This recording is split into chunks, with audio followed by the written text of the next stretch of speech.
Hello, hello, hello, HARP family. How are you?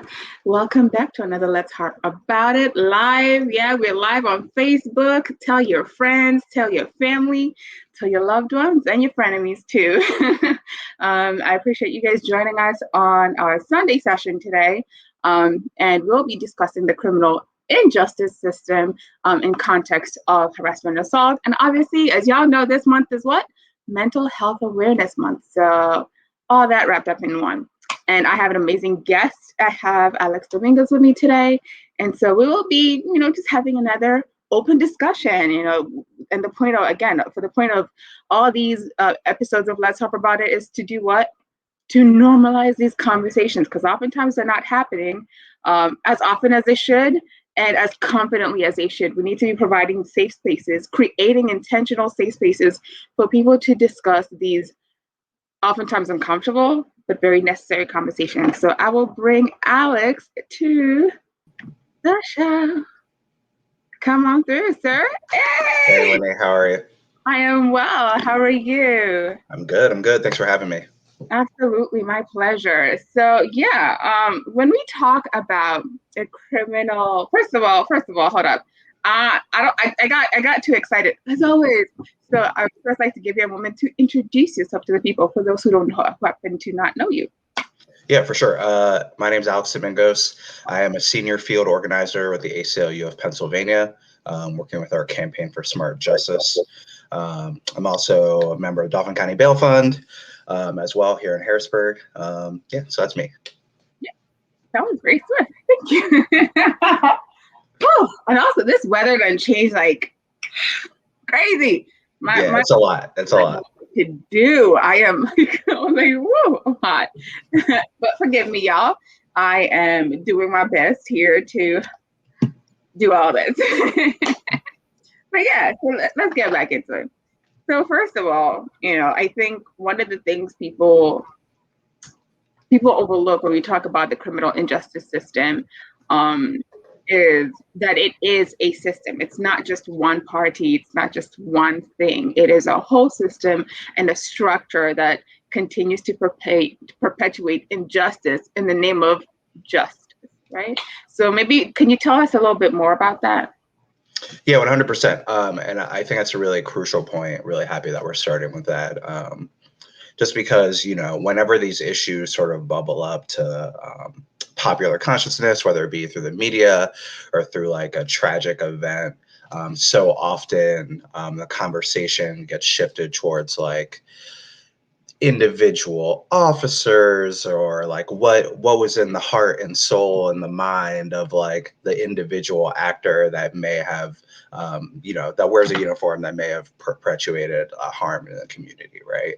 And then because you can't delve into people's minds as an outsider, the conversation gets sidetracked of like, are they a racist or whatever, right? And ultimately, that's a distraction because, as you described, the system is the important thing. The system is the enduring thing that replicates itself, and it's so much deeper than like once it gets to the point of like an individual officer, what have you, doing individual action. There's so many other inputs and factors into that. There's history and lineage, and whether you want to talk about prosecutors and the power they have, whether you want to talk about police officers and the history of policing, particularly in this country, the legal structure that gives them power, whether it be the investments that are or are not made at the municipal and county levels, whether it be schools and how suspensions and expulsions, how that interacts with like disability, right? There's so many different factors that tie into all these issues. So by the time you see like a police video, there's so many other things that have happened, not only in those individuals' lives, but in all the systems that they interact with. their entire life that have led up to that moment. So it's really important to sort of zoom out and not think that this is something of like, oh, well, we can train individual officers not to act like this, or we can, more diversity education or whatever. It's so much deeper than that. And that's the reason that these systems replicate themselves from county to county to city to city to state to state.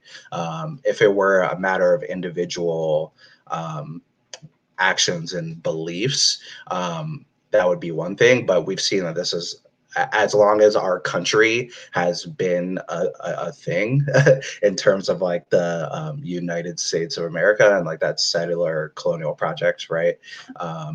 These systems have been replicating themselves, and they've been built to endure. And that's what we strive to break down, is to look past sort of that surface level, individual level analysis and realize like why in every state is this true, right? And not just in one individual police department here or there, one individual school district, right? That these systems are the same across our nation.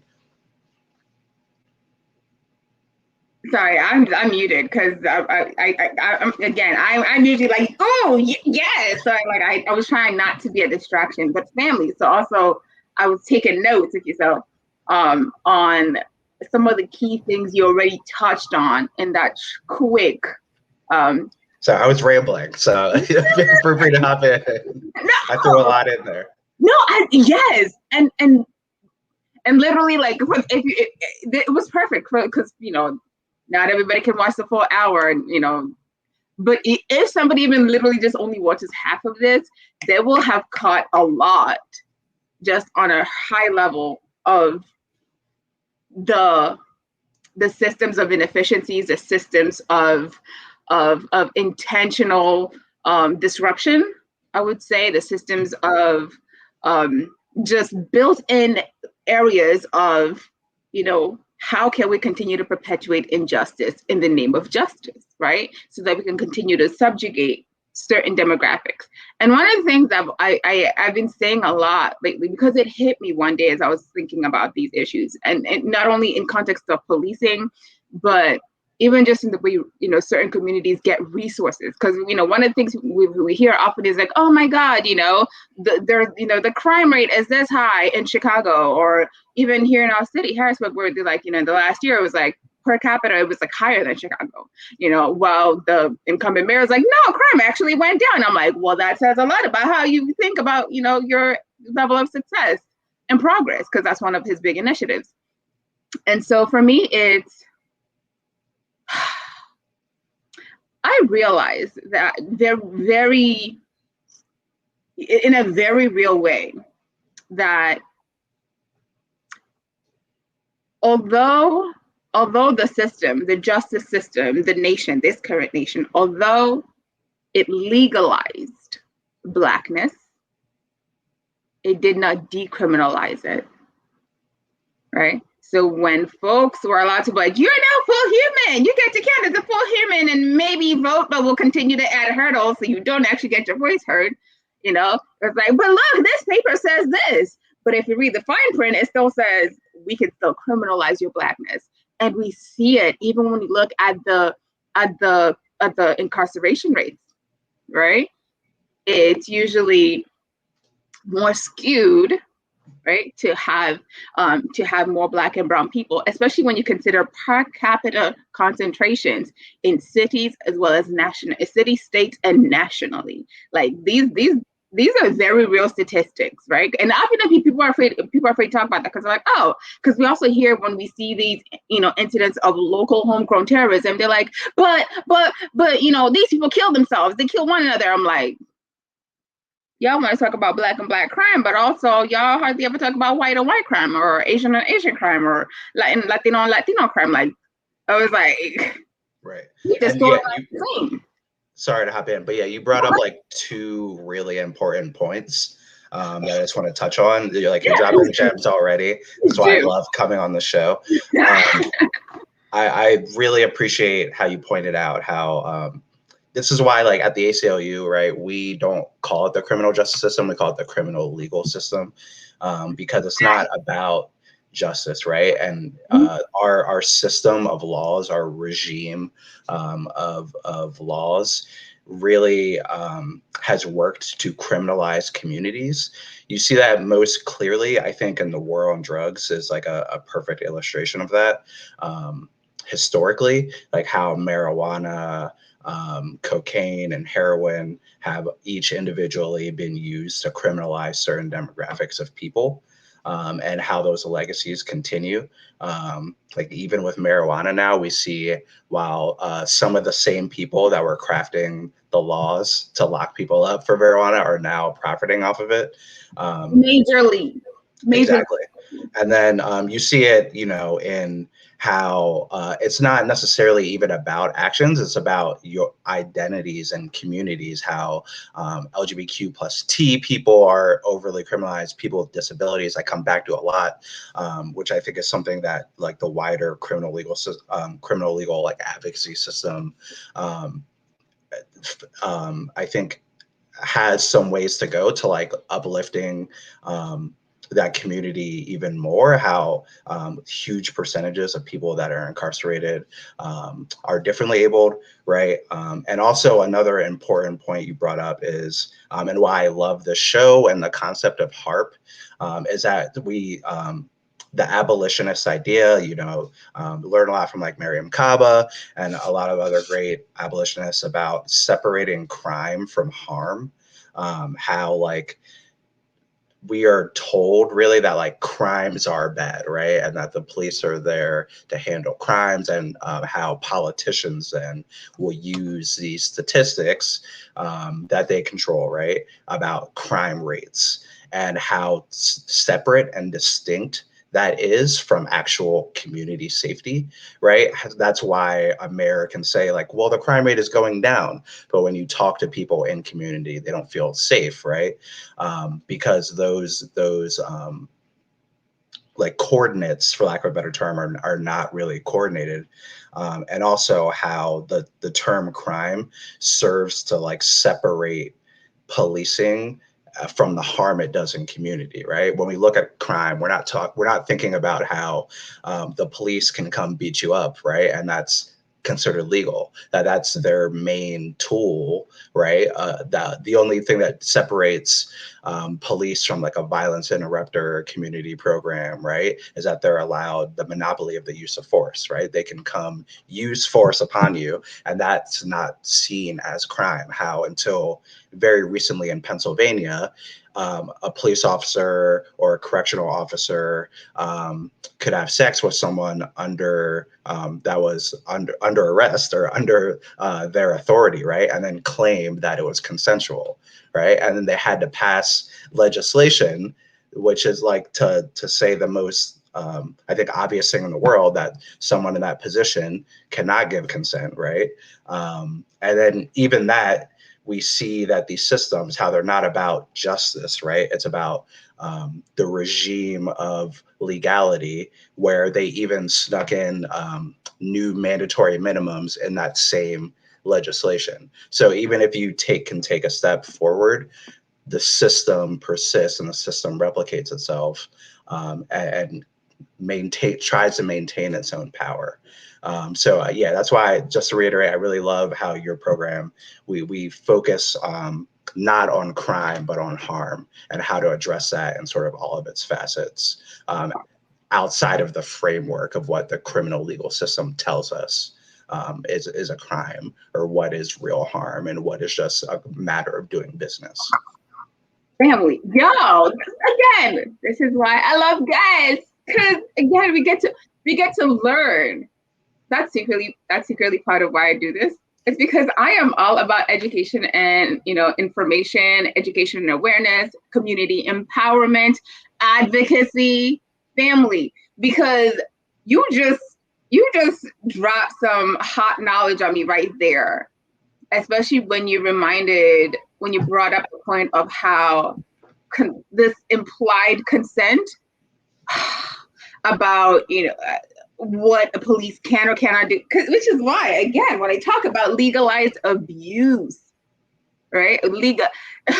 Legalized abuse by law enforcement or people who are presumed to have the authority to detain you, right? For whatever reason they choose to, right? Because oftentimes also, even though we hear this phrase about, oh, you're innocent until proven guilty, oftentimes when these folks who have the authority to detain you, they're oftentimes treating these detainees, whether it's lawful or unlawful, they're oftentimes treating them as if they're guilty until proven innocent.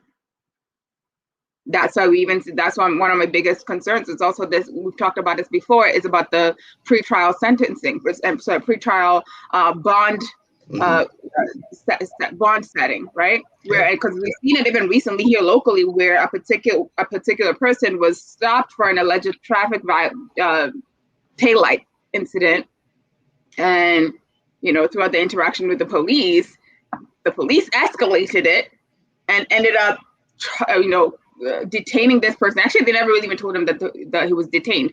They ended up confiscating this person. This person ended up going to a detaining facility, and ended up setting, I believe, okay, again, please don't quote me just yet, but like it was in the $200,000 was the Wow. bond. And so, obviously, especially if you set the bond at 200,000 in this community, who even has the money to come pay that, deposit for that bond? Right. Who has Which the is money? right. And like two separate points, just really quickly on the bond. Yeah. And, our view as an organization is that is unconstitutional, right? The Pennsylvania Constitution says, like, if you're setting bail, the person should be able to afford it. Again, bail is not a detention order. If a judge thinks someone is too dangerous to be released, then that's a separate legal proceeding, and that needs to be proven, and then no bail is set. But if bail Yeah. is set, a person is supposed to be able to pay that in order, it's supposedly to entice them to show up to court, right? So that's one. And then two, just to circle back to your point of, it's not just legalized abuse, but it's like Yeah. expected and it's explained away.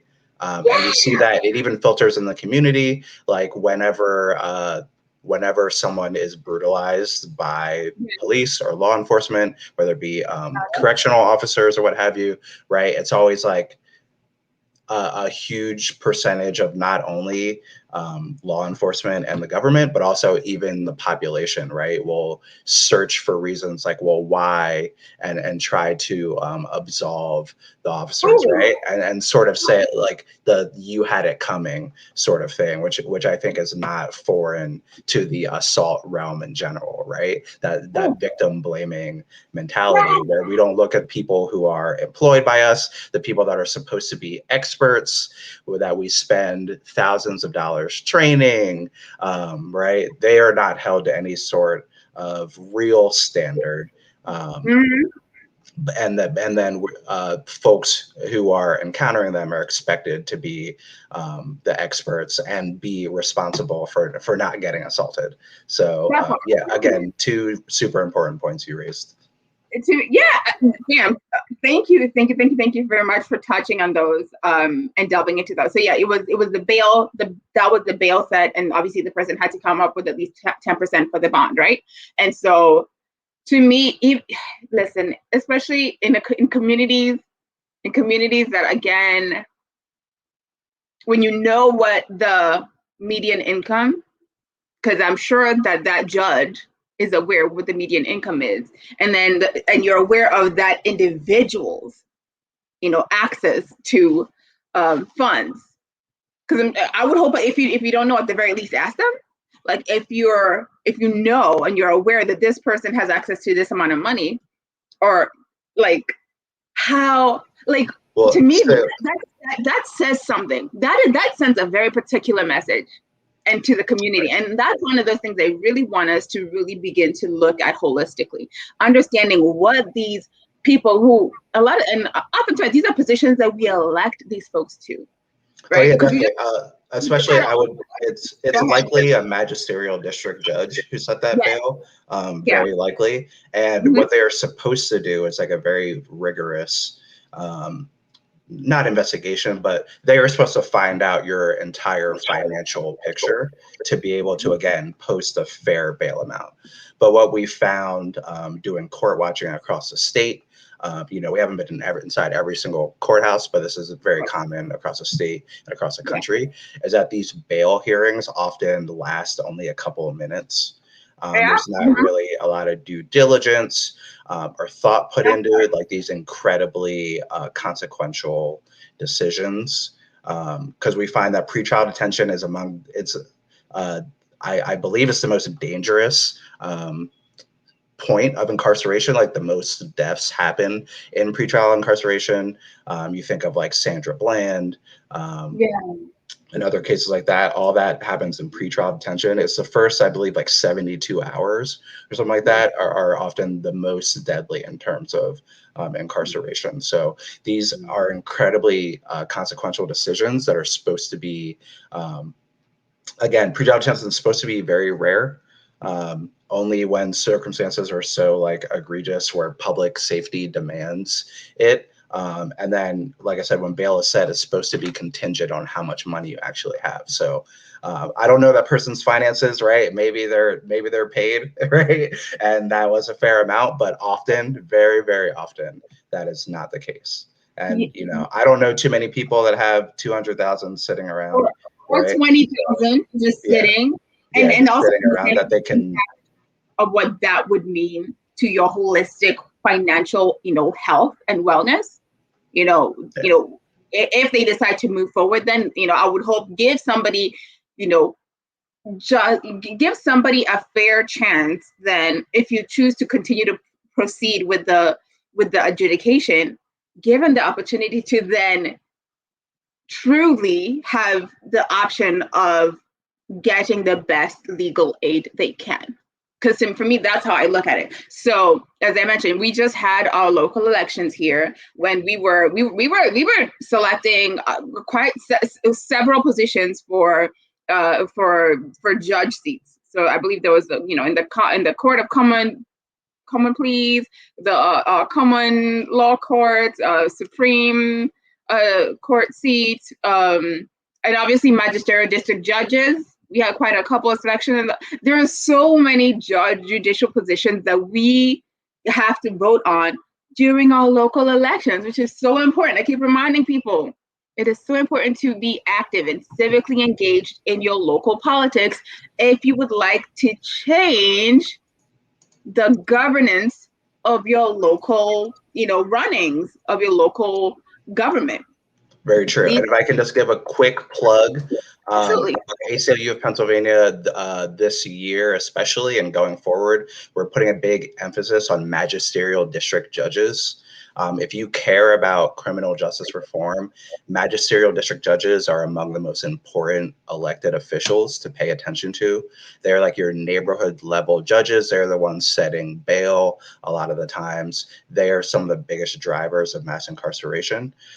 So even though the primary just happened, it's important that when these magisterial district judges are coming around asking for you to sign their nominating petitions, when there's community forums where we're able to meet these folks, it's important to press them on their views on cash bail, what factors factors they consider when holding people pre-trial. In addition to district attorneys and like the county and local levels, MDJs and district attorneys are two of the most powerful people, and they don't get scrutinized a lot. A lot of times they don't have challengers, but these are two super important offices, and I will share with you, we have some links, some resources to provide more information, so I'll make sure to get those to you when we finish.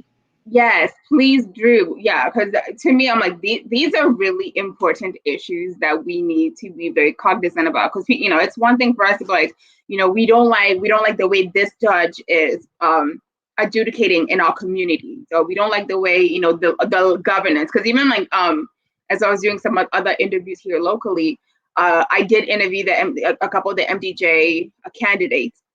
And one of the things I was asking about was that pretrial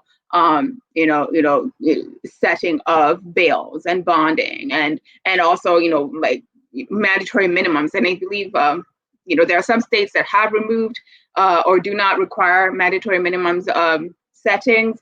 But again, to me, I'm like, that needs to be standard. Like, you really need to go back to seeing people as people, not just as criminals, not as just as the crime that is committed. Because let's be honest, right? There are things that are legal today that were considered crime not too long ago. And there are people still sitting in jails today for things that are no longer considered crime, that people are making lots and lots of money off of. If I haven't painted this picture loudly enough for y'all, come on, get with the program, So yeah, and yeah, because it really bothers me how folks just want you to just, oh, let's just get over it and move on. I was like, no. I was like, we first have to acknowledge the wrong that still currently exists, the inequity that still exists. We have to bridge that gap before we say, oh yeah, let's skip over it and figure out how to move forward. That's the past. I'm like, it's not the past when there are people right now sitting still in jails after decades of being literally thrown away and discarded by society as the So true. unmentionable, you So know? true. And I'm really happy you brought up mandatory minimums. Like every time you talk, like it brings up so many new issues that are really important to touch on. And I know like I fall victim to this because, I'm reading about this stuff all day and I'm talking about this stuff all day, going back and forth with like lawyers and other advocates, and it can get really like legalistic and seem complicated. But like for people listening at home and when you're trying to get other people involved in this work, it's just, I would say the best way to come at this work is to just sit back and ask people like, does this work? Like mandatory minimums, like they do not work. We've had them, we've used them. Our country is the most incarcerated in the world. Like if throwing people in cages worked, we would be a utopia because we do it more than anyone else. And Pennsylvania passes new mandatory minimums every session. We have, I think, the second highest death by incarceration, or also known as like a life without parole rate in the nation, right? So like, are we the second safest state in the nation? No, right? Do people feel safe right now? No. Does this regime that whenever our leaders fall back on, where whenever the crime rate increases, right, and like, well, throw more cops at it, throw more people in jail, right? Does that work? It has not worked. It has not served us. So I think that's the most simple way. I can throw all the statistics and get into all the studies, right? But if we just very simply look at this regime we have that for some reason our leaders refuse to look past or try other things, is very simply ask, has caging people worked? Has destroying our communities worked to increase safety? Do people feel safe right now? And the answer is no. That family. Yeah, hey, Lord. Like, that is the question, really. Do people feel safer by these extraordinary numbers that we've thrown people away? And I keep saying that because I'm very intentional as to why I'm saying that, because that is literally what, if we're talking specifically of the American criminal system, that's really what it does, right? It makes it very difficult for, let's say, even if you have loved ones who care about you, who want to still provide you support and encouragement while you're incarcerated. Oftentimes, they see that they make it so difficult for people to continue to provide that emotional and mental health and well-being support. Let's be honest. And again, it goes back to this issue of safety, and we've seen it even here locally, where people are like, oh, we want to save our communities. And people then automatically connect safety to more policing. And, we've, as you said, there's statistics that show over and over that it is not the most policed neighborhoods that are the safest, but rather it is communities, not just neighborhoods, but it is communities that have access to the necessary resources. when you have access to, earning an income, when you have access to healthy food, when you have access to education and information, when you have access to communal spaces, when you have access to the necessary resources to live a full, well-rounded life, more than likely you're not thinking of going to commit crimes. People Right. commit crimes oftentimes people commit crimes out of need, unless if there's other psychological, sociological issues going on. People oftentimes don't commit crimes just to commit crimes. They usually commit crimes for a need. And also whether we're talking about, if it's substance abuse, right? Making sure that folks get access to the necessary help instead of just incarcerating them. If it's a mental health issue, we've seen a lot of mental health, folks with mental health concerns getting thrown in jail when all they really needed was assistance. Exactly. And if it's, and if you're thinking, we're just like the radicals head in the clouds, right? Go to your local reentry coalition, right? The people that work in the system, the people that are directly impacted, to work with the directly impacted. It's never the cages that are the solution, right? It's always the community, just like you said. It's that employment, it's that education, it's that mental well-being, right? It's being integrated fully into the community. Working towards the health and well-being of our communities. That's what helps people succeed. That's what helps people who are in crisis. It's community. It's not violence and isolation. And like you said, throwing people away behind these walls where we can't see, especially during COVID, right? I don't know if people realize that the cruelty of prisons, right, has only been magnified tenfold through the pandemic. I think people living through lockdown have gotten sort of a taste of what prison is like, but then you have to realize that prisons themselves got 10 times worse during COVID. Can we talk about that? And literally folks who have been in prison have essentially been tortured this last year because, especially in Pennsylvania, people have been in lockdown essentially the entire pandemic. So not being able to leave cells for more than an hour, if that, having to choose between showering or calling a loved one or getting recreation, right? Getting to choose one of the three, right? And that's been going on for over a year. So already, internationally, solitary confinement is considered torture, right? That isolation, right? And for folks that have been directly impacted, hearing the stories, yeah, yeah. So it's been a lot. So I think that's really important points you raise. Again, as always, I keep saying that because you keep raising great points. Thank you, man.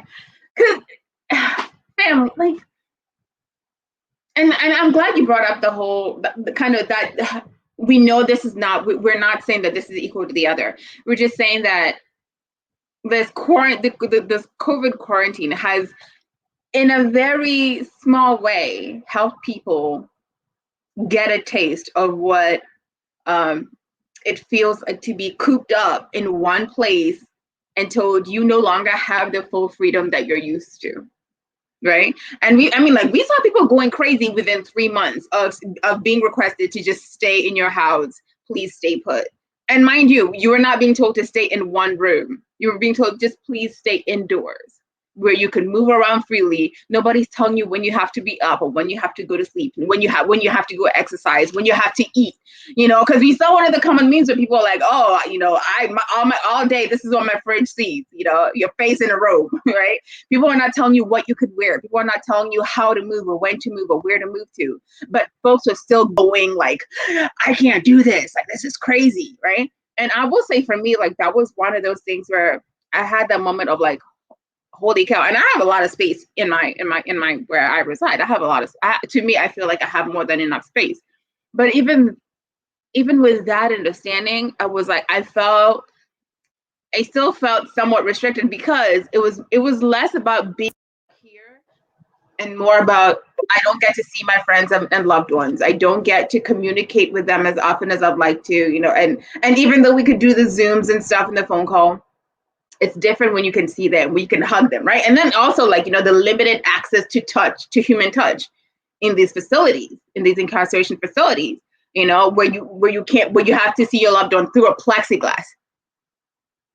Well, and they all stopped visitation, right? So even that small amount of contact has been stripped away. So yeah, it's like imagine doing quarantine again, but just in your bathroom with someone else that you don't know, with COs that mistreat you, or again, most of them have not gotten vaccines, by the way, and who are coming and going from the facility. Right? Okay. You may not have enough masks or clean masks, or ones that aren't broken, right? The folks that I've communicated with really like the lack of consideration for basic health, like even without a pandemic, prisons are, because of lack of ventilation, being very old buildings, right, are vectors for like spreading illness. The pandemic just magnifies that, and a huge percentage in a lot of places of COVID cases were in prisons, right? Those congregate living facilities. And yeah, and then you expect, right? So like discounting the people who just took a plea, right, so they could get back to their families a little bit faster, discounting the people that were found guilty who didn't actually do it, the folks who have struggles, right? We put folks through that, then put them out onto the streets, right, where it's harder to get housing when we're in the midst of a housing crisis generally, right? It's harder to get medical care when we're in the midst of a pandemic, right? In addition to other medical needs. It's harder to get employment, right, when an industry is shut down. So again, going back to, does this work? Does that seem like something that would work in order to improve our society, to put people through that, spit them out into the world, and then do we think it makes sense that that's a way to improve community safety and make our communities better on net? And I don't know, from my point of view, I would say no. And I think that's a pretty logical sort of endpoint to that question.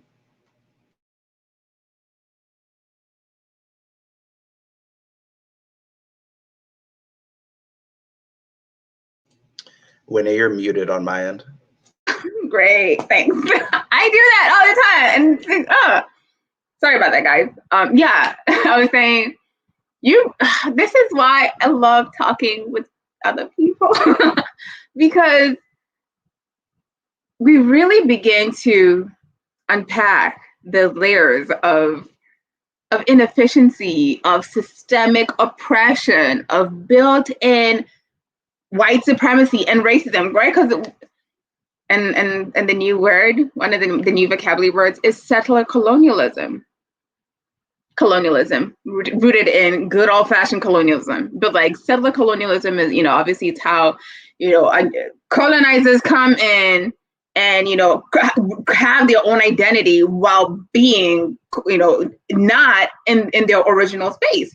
That's a really simplified term. I was looking for it here, but I will reshare it later. But it goes back to the principles of the underlying premise is a settler colonialist mindset and the white supremacy and race and systemic and structural racism. That's the underlying belly of all of this, right? And even as you started us off very well in terms of reminding us that this policing system is rooted in what?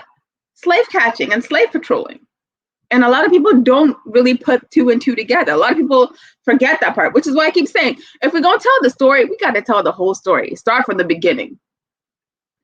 To sit there and say, oh, folks just need a little bit retraining. Retraining for what? What are you retraining them for?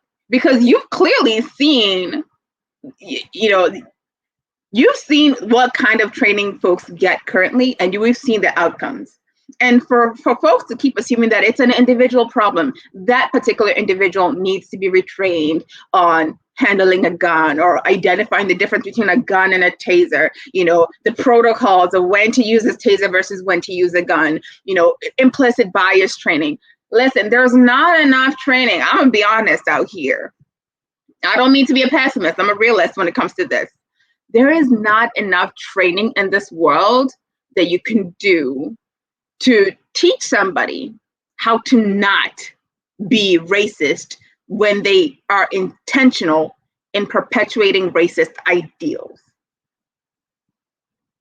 I did my best to say that very cognitively and very consciously. We're not saying people are racist. And again, for me, I'm like, you can be racist if you want to. My issue is when your racism is supported by a system, which is supported by a structure that continues to exert unnecessary power over others to continue to oppress them. Exactly. And again, circling back to structure, right? Because it's also why I truly hate the argument of like, well, we need more black cops, or let's get cops in schools to get kids to want to be cops. When it's black cops uphold racist systems as well. It's not like it's not like there's, if you go to like the blackest cities in the country, right, or the places that have the blackest police forces, it's not like they don't still uphold white supremacies, right? It's not like mass incarceration does not exist in those communities. Exactly. And also to the origins of policing in this country, particularly definitely the slave patrols, right, on one hand, but also something to mention is that their role is also to uphold capitalism and their role in breaking labor strikes. So we see in a lot of and again, all these systems are intertwined, right? It ties into gentrification, business interests. You see in a lot of these areas where there's like business districts coming in or business interests, right? Police are marshaled then to deal with people often that have mental health or substance abuse issues, right? To service capitalism, right? To like clean up the areas, to displace people on behalf of capital. That part. Shiny new building or for some new business that opened up, right? Let's displace the actual human beings who are here, and instead of caring for them, to sort of sweep them up. And we see these harmful regimes, in Reading right now, I believe they're considering a panhandling ordinance to sweep up folks. In New York, they're considering a citywide surveillance system at the behest of a group of downtown businesses, right? And what's the trickle down, the cascading effect that's going to have on Black and brown people, all to service the desires, or at the behest, really, at the command of capital, of business. So those sort of twin origin stories of policing, both in the North and the South, and how capitalism and racism intertwine is important to mention. And don't forget sexism in there, because if you look at the historical trends and how, right, we saw that it was more black and brown men who were being incarcerated versus women, right? I'm not saying incarcerate women too, but on the flip side now, in the recent years, we've seen a spike in incarceration of female presenting persons. And that's from even little girls, right? The school to prison pipeline. We're seeing this new trend of more girls being just funneled into the juvenile detention system, and obviously then increasing the probabilities to end up into the adult incarceration system. So, and then obviously that also goes back to something I mentioned earlier in terms of voting, right? Voter suppression. That's another means of voter suppression, so that people don't get their voices heard, so that ordinances don't get changed, so that laws don't get changed. People talk, when you're in jail and you've been, let's say, after pretrial, if you've been adjudicated, sentenced, yes, right? If you've gone through the adjudication process and you're sentenced, I believe it's a felony or more. Again, these laws vary by state, right? I don't want to make a blanket statement, so that's why I'm very hesitant. But there is a way that, and I saw an article where these police folks were caught, confessing that, oh yeah, they intentionally were targeting Black people, especially Black men and folks in Black and brown neighborhoods, so that they could specifically attack, that they could use that as a means to voter suppression, so that these folks do not get to vote while they're incarcerated, or while they're serving out their felonies. And obviously then they would also then trump up the charges, because we see that, and we've heard that happening. And if you've seen the, oh God, what was that traumatic, triggering movie on Netflix, about the Central Park, young boys? Central Park 5. Yes, that was a lot for me. That was a lot for me. And I mean, God forbid, like, if it was hard for us as viewers, imagine just the heck, sorry, that these folks had to endure, and they still came out, with their humanity intact. Because listen, Lord knows, family, nah, fam. Like,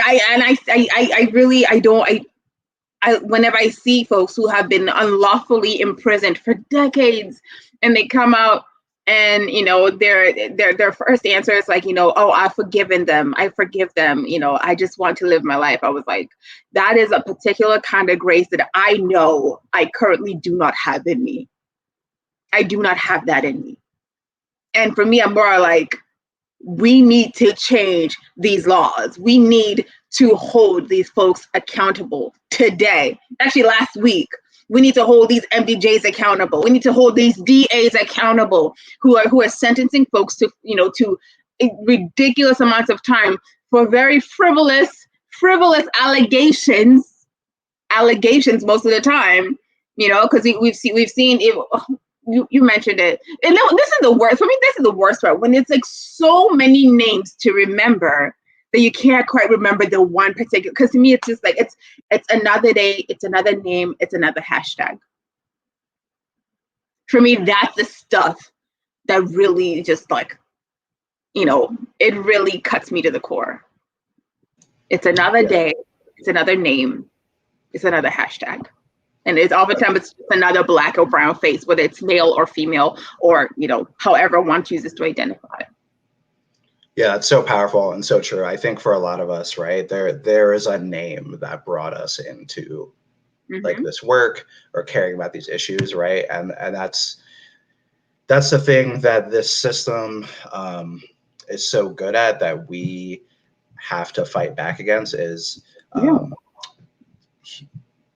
realizing that it's people, right? It's people, it's community, and how the system tries to disappear and isolate and obscure what's happening, right? And the only way we can fight against it is by individualizing, sharing the stories of ourselves or our loved ones who have been through it, how they've been able to come through it or not come through it, right? Expose the conditions that we've lived through, right? The names, the stories, the hashtags. That's, it's a tragedy, every new one that happens. And as long as the system is intact, there will be more. But it's also our power as individuals, our power as community, to uplift these stories, uplift the people who have been impacted by them, and use the energy, the time, the resources that we have to dismantle it. And we will do it. We will do it one day. Amen to the family. Yes. I say family a lot.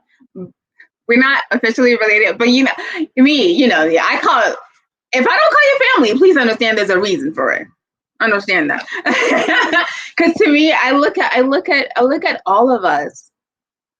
We're all really family, if you look at it, right? To me, that's why I look at my community, right? Not just my neighborhood, my community, the people who choose to be in communion with me, right? My spheres of influence, whether it's local, whether it's global. Global, yay. Remember, I said it. Yeah, because for me, that's what I'm really passionate about. I'm passionate about global issues with local solutions, That's what HARP is all about, right? Bringing us back to that awareness of how do we move to make effective and impactful changes right where we are. And oftentimes that starts with, mobilizing people to collect data, which is why I keep telling y'all, harp it, right? There's time to harp about it, and then there's time where you need to harp it. Okay, get that data collection going. Submit your inquiries, submit your entries, right? Whether you are the experiencer or you're a witness, because even we saw in the case of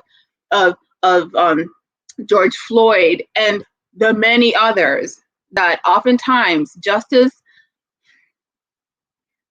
a smidge of justice, a smidge of justice comes from those who are able to witness and speak up about it.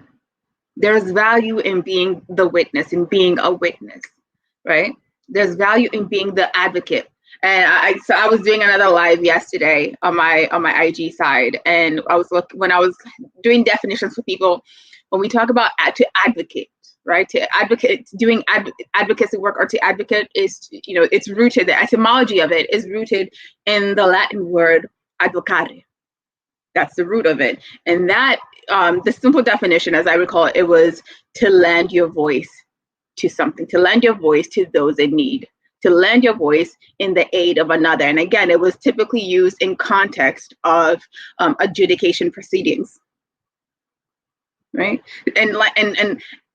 And so for me, it really connected to me, because I'm like, of course, duh, right? So when we advocate, we're oftentimes advocating for the person who needs help. We're not advocating for the person who's already winning. When we do advocacy work, we're advocating for the person who has that power, who is being affected by a power imbalance. Advocacy work automatically suggests that there is an imbalance of power. And all we're trying to do is just, try to bring back those scales to a balanced position. We're not trying to say, oh, this person is more important. We're saying, give them the same access to a fair chance at life. And I really want us to get really intent on that, which is why I keep asking y'all, please harp it. If you witness or experience situations of harassment or assault, police brutality, and police interactions that center around abuse of power, yes, that is called harassment or assault, right? So an assault is typically when then it becomes physical. That's the simplest definition, is when it becomes physical, it's an assault situation. So whether that is assault, whether that's sexual assault, whether it's physical assault, mental assault, all these things, please report them, follow up on it, because I know at least here locally, the local PD and the police system are supposed to be submitting quarterly reports for these excessive use of force complaints. We are yet to see it, based on this incumbent situation. We're yet to see it in all these 8 years the incumbent has been in. So take that for what it is. And so for me, that brings me to the point of, we need accountability. We need to hold these people that we elect to power accountable for the way they serve us. They're serving us. We as the residents, we as the citizens, we as the voting public, we need to hold them accountable. If they're not being accountable, get them out, family, and get somebody who has more, capacity to be accountable. And if they're not accountable, do the same thing. We need to reclaim our power. We keep talking about reclaiming our time. Family, let's reclaim our power. It's about time, So how do you do that? Harp it, okay? And there's two things I want for you guys to do. Please, if you have literally 3 minutes, all right, the 6 minutes, there's 2 surveys. One is for harassment and assault, and one is specifically for police-related incidents, right on the HARP page. That's www.harpnow.org. I'm gonna try to get y'all these situations, these links. It's www, and I will include it in the comments as well. But also, if you're watching this on the YouTube or on the Facebook or from the site, you're already there. www.harpnow.org. There's 2 surveys on there. One's for harassment and assault, and the other one is for police-related incidents. Also, then if you happen to witness or experience these incidents of abuse, you can then HARP it via the HARP it buttons literally on the homepage. Again, that's www.harpnow.org. On social media platforms, that's Facebook, IG, Twitter, YouTube, at HARPnow.org, HARPNOW.org. Alex, thank you so much for being here with me. Do you have it? I want to give you the opportunity to, drop your tags to let the people know how they can connect with you. And obviously, hopefully you will come back again. Yeah, for sure. Again, always happy to be here. Thanks so much for having me. Like I said, I work for the ACLU of Pennsylvania. You can find us at aclupa.org. You can find me on Facebook. I'm around. Thanks again, Winnie. And make sure everyone hits the HARP page, fill out those surveys. It's really quick. I did it. It's easy.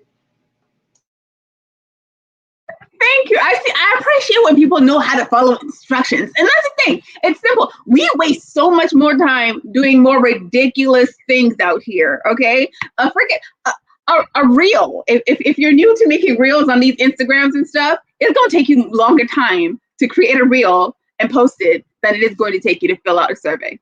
I'm just going to tell you that. I'm trying to make it simple for y'all.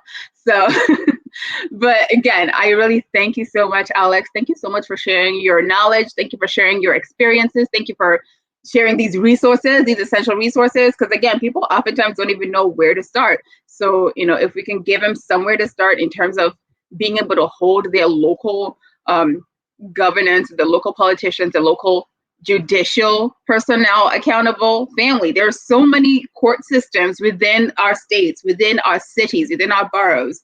It is so important that we hold these folks accountable, especially if they have the potential to send you to jail and end your freedom.